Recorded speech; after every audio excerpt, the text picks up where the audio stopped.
আসসালামু আলাইকুম এভরিওয়ান। আজকে আমরা বাংলাদেশের ইন্টেরিয়র ইন্ডাস্ট্রি নিয়ে কথা বলবো। ইন্টেরিয়র সলিউশন বা আর্কিটেকচারাল সলিউশন এই বিষয়টা নিয়ে, এবং এই ইন্ডাস্ট্রির সবচেয়ে বড় যে কনফিউশন, আমি কি আদত এই ইন্ডাস্ট্রির একজন গ্রাহক কিনা, এই বিষয়টা নিয়ে। সো যখনই আমরা একটা বাসা বানাতে যাই বা একটা ফ্ল্যাট কিনি, তখনই আমাদের মনে প্রথম একটা প্রশ্ন আসে যে আমি কি আদত বাসার ইন্টেরিয়র পড়াবো কি না, ইন্টেরিয়র কি আমার জন্য প্রয়োজন কিনা, আমার বাজেটের মধ্যে কি আসলে ইন্টেরিয়র সলিউশন আমি এফোর্ড করতে পারবো কি না। সো অ্যাফোর্ডেবিলিটি এর আগে আমাদের জানা উচিত যে ইন্টেরিয়রটা আমার জন্য প্রয়োজনীয় কিনা, রাইট, এবং এটা আমার জন্য ভালো কোনো আউটপুট নিয়ে আসে কিনা। বিকজ আপনি একটা বাসা বানান অথবা একটা ফ্ল্যাট কিনেন, সেক্ষেত্রে আপনার ভালো অঙ্কের একটা টাকা ইনভেস্টমেন্ট যাবে। সো এই ইনভেস্টমেন্টটাকে যদি ওর্দি করতে হয়, এই ইনভেস্টমেন্টটাকে যদি আপনার প্রপার ওয়ে ইউটিলাইজেশন করতে হয়, সেই ক্ষেত্রে ইন্টেরিয়র সলিউশন আপনাকে কতটুকু বেনিফিট দিচ্ছে এবং কতটুকু ভ্যালু সেট করছে, তার উপরে আপনি সিদ্ধান্তটি নেবেন যে আসলে আপনার ইন্টেরিয়র সলিউশন নেওয়া উচিত কি নয়। ওকে, সো ইন্টেরিয়র কতটুকু আপনাকে সলিউশন দিবে এই বিষয়টা নিয়ে আমি ডিসকাস করি। আমার অ্যানালাইজেশনের উপরে আমি এই ইন্ডাস্ট্রিটাকে মূলত দুইটা সলিউশন প্রোভাইডার হিসাবে আইডেন্টিফাই করেছি। First of all, luxurious cozy looks, এবং একটা বাসা, যখন আপনি একটা বাসা বানাবেন, বাসাটাকে একটা এস্থেটিক লুকস বা লাক্সারিয়াস বা কুজি একটা লাইফস্টাইল শো করার জন্য ইন্টেরিয়রের অল্টারনেট আপনার কাছে কোনো সলিউশন নেই। আপনাকে অবশ্যই ইন্টেরিয়র সলিউশনের দ্বারস্থ হতে হবে যদি কিনা আপনি খুবই ক্লাসি বা খুবই লুক্রেটিভ বা দৃষ্টিনন্দন একটা বাসা চান। ওকে, সো এটা কিন্তু লাক্সারির একটা পার্ট। প্রত্যেকটা মানুষ আসলে জীবনে লাক্সারি এফোর্ড করতে পারে না। অনেকেই আছে যে জীবনের সর্বস্বটা ইনভেস্ট করে বাসা বানাচ্ছে। সে আসলে চিন্তা করে যে আমি কোনো মতো বাসায় উঠে র্যান্ডমলি কিছু ফার্নিচার পারচেজ করবো, দেন আমার ফ্যামিলিকে নিয়ে থাকবো। সো আমি আসলে লাক্সারিতে একটা খরচ করবো না, রাইট? সো আমি ধরে নিলাম প্রথম সলিউশনটার জন্য আমার ইন্টেরিয়র ইন্ডাস্ট্রির কাস্টমার আপনি না হতেই পারেন, বাট সেকেন্ড ওয়ান, প্রপার ইউটিলাইজেশনের আগে একটু আমি জাস্ট একটা প্রসেসের মধ্যে দিয়ে যাই। যে ধরি আপনি একটা বাসা বানাচ্ছেন, আপনার একটা ল্যান্ড আছে, ল্যান্ডের মধ্যে একটা বিল্ডিং ডেভেলপ করছেন, রাইট? সো এই পুরো প্রসেসটাকে একটু অ্যানালাইজ করব, এবং অ্যানালাইজ করার পরে ইন্টেরিয়র সলিউশনের কাছে কখন আপনার যাওয়া উচিত, ইন্টেরিয়র কোম্পানিগুলো অথবা কোনো আর্কিটেক্টের কাছে, এবং সে আপনাকে কখন কি টাইপের সলিউশন দেবে এবং সলিউশনগুলো কি টাইপের ভ্যালুয়েট করবে, এই জিনিসটা একটু দেখি। ফার্স্ট অফ অল, আপনি একটা বাসা বানাচ্ছেন, প্রথমত আপনার পাইলিং, ফাউন্ডেশন, দেন ছাদ হয়ে যাবে। আপনার বাসা যখন ছাদ হয়ে গেল, ছাদ হওয়ার পর মুহূর্ত থেকে আপনি ইন্টেরিয়র সলিউশন বা ইন্টেরিয়র ভালো একজন দক্ষ আর্কিটেক্টের দ্বারস্থ হতে পারেন। যখন আপনি বাসাটা বানাবেন, তখন অবশ্যই কোনো না কোনো সিভিল ইঞ্জিনিয়ার আপনাকে অ্যাসিস্ট করবে, হেল্প করবে। সে অবশ্যই একটা আপনাকে ডিজাইন দেবে, অথবা কোনো মিস্ত্রি থাকবে, সেও নিজের মতো করে গাঁথনি করে আপনাকে একটা রুম তুলে দিতে পারবে। কিন্তু বিষয়টা অ্যানালাইসিস এন্ড রিসার্চ, তারা মূলত এত ডিপ থিংকিং, একজন রাজমিস্ত্রি খুব একটা ডিপ থিংকিং করে না, বা একজন সিভিল ইঞ্জিনিয়ার সে হয়তো একটা ফরম্যাটে আপনাকে 3টা রুম, 2টা ওয়াশরুম, কিচেন, বেসিক কিছু ফরম্যাট বা বেসিক কিছু আইডিওলজির উপরে তারা একটা কিছু সাজেস্ট করে দিবে, এন্ড তার উপরে মিস্ত্রিরা গাঁথনি করবে। বাট আসলে রুমটা কতটুকু হওয়া উচিত, একটা রুমের মধ্যে যদি আমি স্পেসিফিক মাস্টার বেডে ঢুকি, আপনি এবং আপনার ওয়াইফ যে মাস্টার বেডে থাকছেন, মাস্টার বেডের সবচেয়ে গুরুত্বপূর্ণ আপনার বেডের লোকেশনটা কোথায় হওয়া উচিত, বেডের লোকেশনটা আসলে কোন জায়গায় হইলে আপনার রিলিজিয়াস পার্সপেক্টিভে যদি চিন্তা করি যে আমরা পশ্চিম দিকে মাথা দিতে চাই বা এটলিস্ট পশ্চিম দিকে পা না যাক, এই জিনিসটা যেন এনশিওর হয়। সো বেডের লোকেশনটা কোথায় হতে পারে, বেডের পাশে আপনার যে ক্যাবিনেট থাকবে, ক্যাবিনেট গুলো বা আলমারি গুলো কোন জায়গায় দেওয়া সুইটেবল হবে, এবং এই আলমারি গুলো আসলে র্যান্ডমলি যদি হয়, সেক্ষেত্রে দেখা যায় অনেক সময় আলমারিটা বসে থেকে কিছু কয়েক ইঞ্চি জায়গা শর্ট করছে, ঠিক আছে? সো আপনার একটা বেড, আলমিরা, ড্রেসিং টেবিল, এবং যদি বাচ্চা থাকে বা আপনারও অনেক সময় অফিসের কাজের জন্য একটা স্টাডি প্রয়োজন হয়, ছোটখাটো একটা ল্যাপটপ বসে আপনি জাস্ট অফিসের কাজ করবেন, বেডরুমে এই বেসিক নিডগুলো আমাদের থাকে। এবং এই প্রত্যেকটা জিনিস সুন্দরভাবে অ্যাকোমোডেট করে আপনি রুমটাতে যে একটু হাঁটবেন, একটা ব্রিদিং স্পেসের বিষয় আছে, এই সব কিছু অ্যানালাইজ করে আপনাকে যখন প্রপার একটা রুমের মাপ দেওয়া হবে, তখন আপনি একটু অ্যাকচুয়ালি প্লেস করতে পারবেন আপনার বাসার প্রত্যেকটা ইঞ্চি, রাইট? এই জিনিসটাই মূলত আপনাকে আর্কিটেকচারাল ফার্মগুলো দেবে, বা একজন দক্ষ আর্কিটেক্ট আপনাকে এই সলিউশনটা দিবে বেডরুমের মতো করে। ঠিক একইভাবে আপনার ফর্মাল লিভিং বা ডাইনিং ড্রয়িং স্পেস, যেটাকে বলি আমরা ফর্মাল লিভিং বা ড্রয়িং স্পেস, ডাইনিং, তারপরে আপনার কিচেনটা আসলে আজকের দিনে খুবই গুরুত্বপূর্ণ একটা বিষয় আমাদের জন্য। কেননা আমাদের কিচেন, আমরা নরমালি আমরা ট্রেডিশনাল যে ওয়েতে কিচেন ব্যবহার করি, আমাদের কিচেনে প্রচুর অ্যাক্সেসরিজ থাকে ইউজেবল, এবং যেগুলো প্রত্যেকটা দিন আপনার ইউটিলাইজ করতে হয়, ব্যবহার করতে হয়, ওয়াশ করতে হয়, ক্লিন করতে হয়, ড্রাই করতে হয়। দ্যাট মিন্স অনেকগুলো জায়গায় প্লেস করতে হয়, ডিফারেন্ট জায়গায়। সো একটা কিচেনের মধ্যে এই জায়গাগুলো, প্রত্যেকটা জিনিস আপনার ছোট ছোট চামচ থেকে শুরু করে চাকু, দ্যাট মিন্স কাটলারি ইউনিট, অথবা আপনার হচ্ছে কুকিং যে ফ্রাই প্যান অথবা আদার্স যে প্রোডাক্ট গুলো আছে, এইগুলো কোথায় রাখলে ভালো হবে, এবং প্রত্যেকটার জন্য স্পেসিফিক স্পেস ডিজাইন করা। আপনার একদম ছাদ থেকে শুরু করে ছাদের নিচে ক্যাবিনেট তৈরি করা, তার নিচে সেকেন্ড ক্যাবিনেট তৈরি করা, তারপরে আপনার কিচেনের ধোয়াটা বেরোনোর জন্য ভুট কোথায় দেওয়া বেটার হয়। এবং সবচেয়ে মজার একটা বিষয়, সাচেস আমি কিচেন এখানে দাঁড়ায় রান্না করছি, তো আমার কি দরকার, আমার এই পাশে মূলত আমার নিচে আমার চামচটা দরকার, যেখান থেকে আমি তরকারি রাখবো। তো এই কাটলারি ইউনিটের প্লেসমেন্টটা কোথায় হবে, এটা আসলে অ্যানালাইজ ছাড়া পসিবল না। এটা প্রত্যেকটা দিন লাগবে, প্রত্যেকটা দিন প্রয়োজন। আমাদের যারা গৃহিণীরা আছেন, হয়তো বা আপনার মনে হয় ইন্টেরিয়র সলিউশন আমি কি দেবো, বাট ট্রাস্ট মি, যখন প্রতিটা দিন আপনি চাহিদা মতো জাস্ট হাতটা নামাবেন এবং আপনি যেখানে যাচ্ছেন সেখানেই চামচটা পাবেন, it give you relief, trust me. And শুধু এটা না, আপনার ফ্রিজের প্লেসমেন্টটা কোথায় ফ্রিজের প্লেসমেন্ট হলে আপনি খুব ইজিলি মুভ করবেন কিচেনের মধ্যে, এবং আপনার প্রয়োজনীয় সবকিছু নিয়ে এসে রান্না করবেন, এই জিনিসটা খুবই গুরুত্বপূর্ণ। সো আপনার ফ্রিজের প্লেসমেন্ট, আপনার কাটলারি ইউনিটের প্লেসমেন্ট, আপনার বাস্কেটের প্লেসমেন্ট, অথবা আপনার যে বিভিন্ন প্রোডাক্ট আছে যেগুলো আপনার রান্নাতে ব্যবহার হয়, প্রত্যেকটা জিনিসের প্লেসমেন্টটা খুবই ইম্পর্টেন্ট ব্যবহারের জন্য। এই জিনিসগুলো যদি পারফেক্টলি অর্গানাইজড ওয়েতে আপনি করতে পারেন, আপনার লাইফ, ট্রাস্ট মি, 100 বছর এগিয়ে যাবে এবং অনেক বেশি কমফোর্টেবল হয়ে যাবে। দেখ, আমি যদি একটু ওয়াশরুমের জায়গায় যাই, ওয়াশরুমের বিষয়টা যেটা হয়, আমরা ওয়াশরুমে গেলে আমরা নরমালি ওয়াশরুমে আমি 3টা কাজের জন্য ভাগ করতে পারি ওয়াশরুম। নরমালি হ্যান্ড ওয়াশ ও ফেস ওয়াশ করার জন্য যেতে পারি। সেকেন্ড, আমরা কমোড ইউজ করি, বা দ্যাট মিন্স আমরা রিলিফ করার জন্য যেতে পারি। এন্ড থার্ড, আমরা শাওয়ার নিই, রাইট?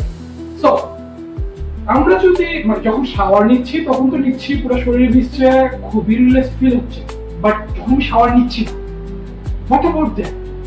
আমি চাইবো যখন আমি শাওয়ার নিব না, তখন আমি যখন ওয়াশরুমটাতে একটু মুভ করবো, আমার পায়ে পানি না লাগবে। অনেক সময় আমরা জুতা ইউজ করি, বাট তারপরেও ওয়াশরুমটা ভিজা থাকে, খুবই একটা ভিন ফিল আসে, not good actually.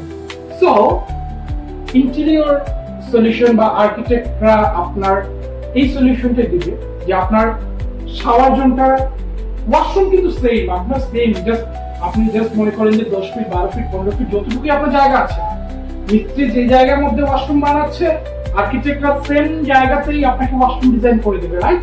But issue হলো, তারা আপনাকে মার্ক করে দিবে আপনার শাওয়ার জোনটা কোথায় হবে, কমোডটা কোথায় প্লেস হবে, এবং আপনার বেসিনটা কোথায় প্লেস হবে। 3টা জিনিস মূলত। এই প্লেসমেন্টটা এত বেশি ইম্পর্টেন্ট, এবং প্লেসমেন্টের পাশাপাশি আরেকটা জিনিস, এখন মডার্ন টেকনোলজিতে একটা জিনিস খুবই বেশি ইউজ হচ্ছে, কস্টিং সেভ। আপনার যখন একটা ওয়াশরুম আপনি বানাচ্ছেন, আপনাকে টাইলস কিনতেই হবে, আপনার আদার্স যে অ্যাক্সেসরিজ সেগুলোও কিনতে হবে, কোনো কিছু ডিফারেন্স মেক করছে না। আপনি জাস্ট সিম্পলি আপনার যে শাওয়ার জোনটা আছে, শাওয়ারের যে স্পেসটা আছে, এটাকে একটু ডাউন করে দিন, এবং বাকি যে 2টা জোন আছে, কমোড এবং বেসিন, এটাকে একটু 1/2 ইঞ্চি বা 1 ইঞ্চি পরিমাণ উপরে উঠিয়ে দিন। দেন আপনার কিন্তু শাওয়ার জোন বাদে বাকি 2টা zone most of the time easily dry থাকবে, বা ড্রাই রাখার প্রসেসটা আপনার জন্য হেক্টিক কম হবে। এন্ড যদি আপনি সামহাউ শাওয়ার এনক্লোজার এফোর্ড করতে পারেন, দেন তো আপনার কোনো এফোর্ট দেওয়ারই প্রয়োজন নেই। একটা শাওয়ার এনক্লোজার আপনার বাসাটা, আপনার ওয়াশরুমটাকে 100% আপনার ইউজার ফ্রেন্ডলি করে দেবে। সো ওয়াশরুম গেল, বেডরুম গেল, same goes for drawing, dining এ আপনার একটা সুন্দর ডিনার ওয়াগন পুরো বাসার লুকসটাকেই চেঞ্জ করে দিতে পারে।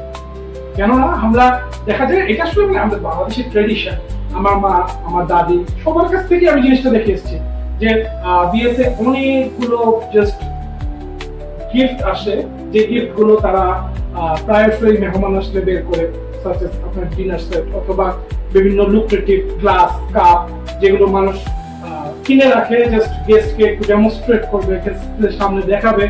সো এই শোকেসটা যদি আপনার একটু লাক্সারিয়াস হয়, নতুন একটা এস্থেটিক লুকস এর সাথে, এবং এটা প্রোভাইড করে আপনাকে সেই সলিউশন যেটা আপনার স্টোরেজ ইস্যুগুলোকে মিটিগেট করতে পারে, দেন কেমন এই জিনিসটাই আপনার একটা ডিনার ওয়াগন বা ডাইনিং শোকেস আপনাকে দিতে পারে।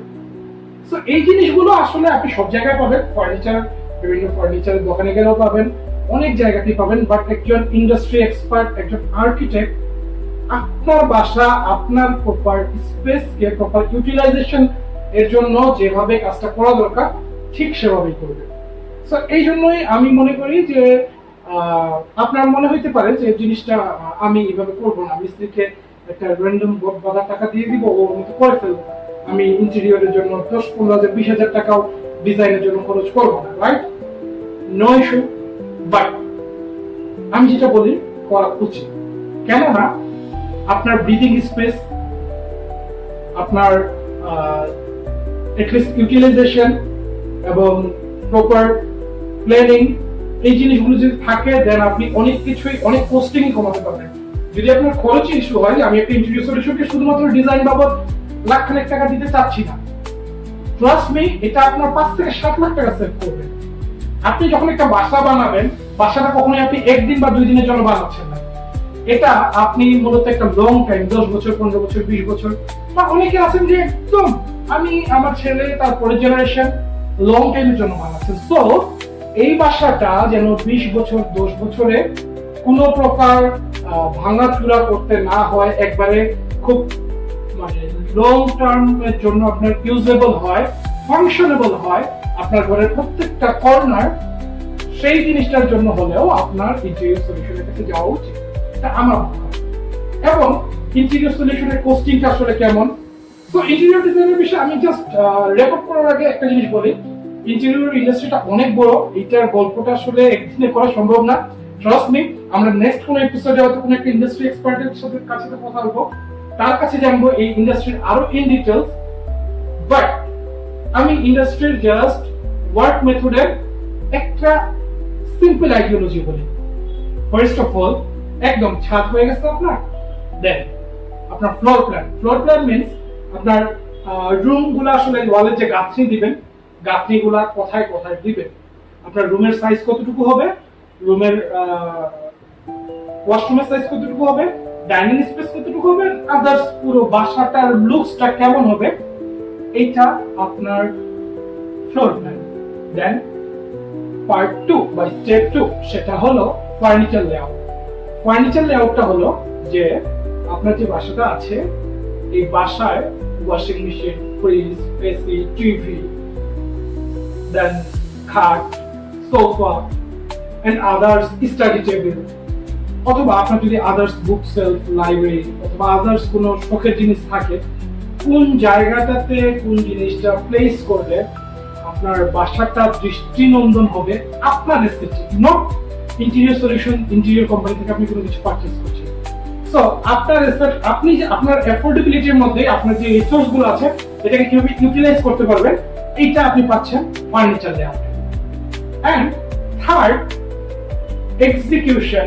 দ্যাট মিন্স এক্সিকিউশনের আগে যেটা আসে, ফার্নিচার লেআউটের পরে যেটা আসে, সেটা হলো 3D ভিজুয়ালাইজেশন, যে তারা তাদের যে প্রোডাক্ট গুলো আছে বা এলিমেন্ট গুলো আছে বা হচ্ছে মূলত ম্যাটেরিয়াল বলে যেগুলোকে, তারা যে ম্যাটেরিয়াল গুলো ইউজ করবে,